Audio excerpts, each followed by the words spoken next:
शुभ सकाल बंधुरा केमन आछो तोमरा सबाई आशा करछि तोमरा सबाई खूब भालो आछो और आमराओ भालो आछि। आमार आरो एकटी नतुन भिडियोते तोमादेर सबाइके अनेक स्वागत जानाई। आज होच्छे सोमवार और एखन बाजे घड़िर काटाय ओई सकाल 6टा मतो। तबे चलो आजकेर भिडियोटा एखान थेकेई शुरू करछि। आशा करी भिडियोटा तोमादेर भालो लागबे। तो रोजकार मतो आजও बोलছি ভিডিওটাকেও স্কিপ করে দেখো না, ভিডিওটা পুরোটা দেখার অনুরোধ রইল। আমার ভিডিওটা যদি তোমাদের ভালো লেগে থাকে তাহলে কিন্তু অবশ্যই একটা লাইক কমেন্ট শেয়ার করে দিও আর চ্যানেলটা সাবস্ক্রাইব করে আমার পাশে থেকো। যারা অলরেডি এই কাজটা করে দিয়েছো তাদেরকে অসংখ্য ধন্যবাদ। আর যেই বন্ধুরা আমার পরিবারে নতুন এসেছো তাদের পরিবারে যাবার জন্য আমাকে কিন্তু একটু সময় দিও। তো এইদিকে ঘুম থেকে উঠেই সংসারের কাজে লেগে পড়েছি। তাড়াতাড়ি ঘর উঠোন সমস্ত ঝাড় দিয়ে চান টান করে তারপর ওই যে নিত্যদিনের কাজ, হাজবেন্ডের টিফিন বানাতে হবে। আজও জানো তো সোমবার, বাবার মাথায় জল ঢালতে পারলাম না, মনটা ভীষণ খারাপ। তো আগের সপ্তাহ ঢালতে পারবো, কিন্তু প্রথম সোমবার দুটো চলে গেল, তবুও না ভালো লাগছে না। যাই হোক, কি করা যাবে, সেটা তো আর আমাদের নিজের হাতে না। তো এইদিকে না উঠোনটা ঝাড় দিয়ে তো ওই যে বাড়ির সামনাটা একটু জল ছিটে দিয়ে দিলাম আর এদিকে চান টান করে চলে এসেছি ছাদে জামা কাপড় মেলতে। আর বললাম যে পুজো দিতে পারছি না, গাছেও কিন্তু অনেক অনেক ফুল ফুটে আছে জানো তো। এই যে জবা গাছে কয়েকদিন থেকে দেখি এত এত ফুল ফুটে আছে, আর এই ফুলগুলো দেখলেই ওই যে মনটা কেমন করে ওঠে। পুজো দিতে পারছি না, অনেক দিন হয়ে গেল পুজো দিতে পারছি না। বেশি দিন পুজো না দিলে না নিজেরই খারাপ লাগে। কেন বলো তো, ওই রোজ সকালে কিন্তু আমার একটাই কাজ, সমস্ত বাসি কাজগুলো সেরে চান করে সবার প্রথম আগে ঠাকুরের পুজোটা দিই। পুজোটা দিয়ে নিলে আমার মনটাও শান্তি আর আমার কাজেও কিন্তু মন বসে। তো চলে আসলাম নিচে। তো এইদিকে কিন্তু হাজবেন্ডের টিফিন করা হয়ে গেছে, মানে এর মাঝে কিছুটা সময়ও কিন্তু কেটে গেছে।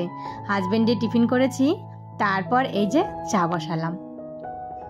কাল রাতে জানো তো আমার হাজবেন্ড দেখো পুরো এক কৌটা ভরে বিস্কুট নিয়ে এসেছে, মানে এই কৌটোটা শুদ্ধই সে নিয়ে এসেছে। বিস্কুটগুলো খেতে এত ভালো, মানে কি আর বলবো।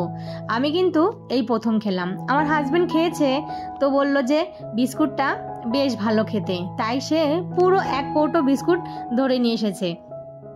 বিস্কুটটা আমার বাড়িতে একটু বেশি লাগে। এখন অবশ্য ছোট ছেলে চা খায় না, আগে যখন দু ভাই মিলে চা খেতে বসতো এক প্যাকেট বিস্কুট নিয়ে দু ভাই হয়তো একদিনেই কিংবা দুদিনেই শেষ করে দিত। তার জন্য না ছোট ছেলেকে এই যে এখন একদমই চা খেতে দেওয়া হয় না, ডাক্তার বলেছে ওকে একদমই চা দিবে না। তো ওর চাটা তো ছাড়াতে পেরেছি, কিন্তু বড় ছেলের ওর খুব চায়ের নেশা। তো এদিকে আমি রান্না বসিয়ে দিয়েছি, মানে চাটা খাওয়া হয়ে গেছে, তারপর সমস্ত সবজিগুলো কেটে গুছিয়ে নিয়েছি, তারপর রান্না বসিয়ে দিলাম। কেন বলো তো, এদিকে ভাতটা একটু তাড়াতাড়ি বসালাম। ছেলের না আজকে টিউশন আছে 9টার থেকে, মানে কালকে পরীক্ষা আছে, তার জন্য আজকে স্যার 9টার থেকে 1টা অবধি পড়াবে। তাই বলেছে সকালে খাবার মানে কিছু একটা ভারী খাবার খাইয়ে তারপর পাঠাতে। তাই ভাবলাম যে ভাত করি আর সাথে আলু সেদ্ধ দিয়ে দিলাম। কালকে রাতের একটু মাংস আছে, সেটা দিয়ে আমার ছেলের খাওয়া হয়ে যাবে। তো এদিকে ইলিশ মাছটা ভেজে আলু আর বেগুন দিয়ে পাতলা করে একটু ইলিশ মাছের ঝোল করব। আর আলু বেগুন দিয়ে ইলিশ মাছের ঝোল খেতে কিন্তু আমার বাড়িতে সবাই পছন্দ করে। এখন দেখি আমার বড় ছেলেও একটু ইলিশ মাছ মানে খাচ্ছে। যাই হোক, এটা ভেবে নিজেরও একটু ভালো লাগে যে না একটু তো খেতে শিখেছে, না হলে না কোনো মাছই খেতে চায় না। ও বড় ছেলে যা একটু একটু খায়, ছোটজন তো একদমই পাতে নেয় না। ওইদিকে রান্না বসিয়ে দিয়ে আবারও চলে আসলাম এইদিকে। এইভাবেই কিন্তু দুই দিক সমানভাবে তাল মিলিয়ে চলি। কি করব, একার পক্ষে তো আর মানে যেই কাজটা তুমি করবে আর একটা কাজ কিন্তু তোমার জন্য পড়েই থাকবে। তো একার জন্য এইভাবেই দুই দিকে তাল মিলিয়েই কাজগুলো করতে হয়। ওইদিকে রান্না বসিয়ে দিয়ে এসেছি, তো রান্নাটা হতে থাক, ততক্ষণে এইদিকে আমি ঘরটরগুলো একটু হালকা হাতে পরিষ্কার করে নিই। আর একদিন ছাড়া ছাড়া এরকম করে পরিষ্কার করলে মাসে একবার ডিপ ক্লিন করলেই কিন্তু হয়ে যায়।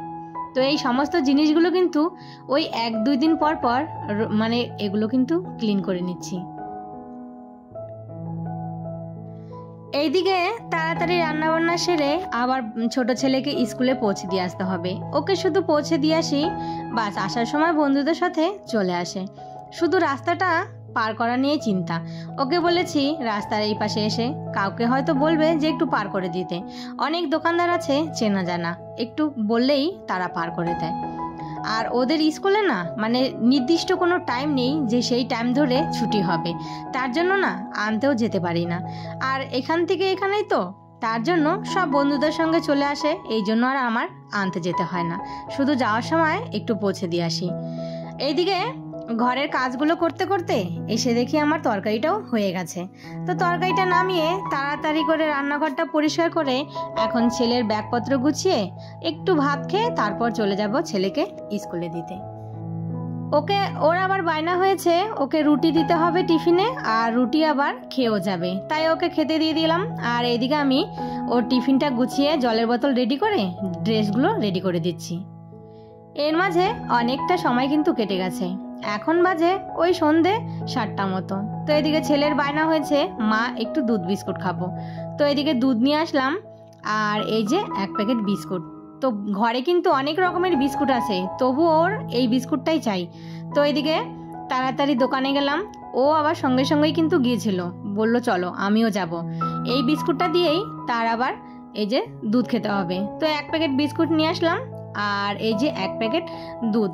তো এদিকে দুধটা গরম করে তারপর কয়েকটা বিস্কুট দিয়ে ওকে দিয়ে দেব। আর এই বিস্কুটটা না আগে খেত, মাঝখানে বন্ধ করে দিয়েছে, আবার আজকে ওর বায়না হয়েছে। তো আমার ছেলেকে না দুধটা আবার ছেঁকে দিতে হয়, কেন বলো তো? ও সর একদমই খেতে পারে না, সর পড়লে একদম সাথে সাথে উল্টি করে দিবে। এর মাঝে আরও কিছুটা সময় কেটে গেছে, এখন রাত্রি 9টা বাজে। ভাত বসিয়ে দিলাম, ভাতটাও কিন্তু আমার হয়ে গেছে। কেন বলো তো? ছেলেরা না যখন তখন বলতে পারে যে মা আমার খিদে পেয়েছে ভাত দাও, তাই ভাতটা একটু আগেই নামিয়ে রাখলাম। তো এদিকে তরকারি কিন্তু সব কিছুই আছে।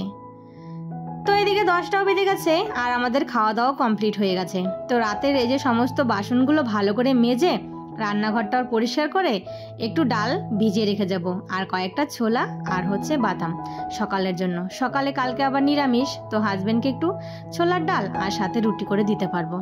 তো আমি কিন্তু প্রত্যেক দিন রাতে শুতে যাওয়ার আগে যতই রাত হোক এইভাবে কিন্তু রান্নাঘরটাকে ক্লিন করে তারপর শুতে যাই।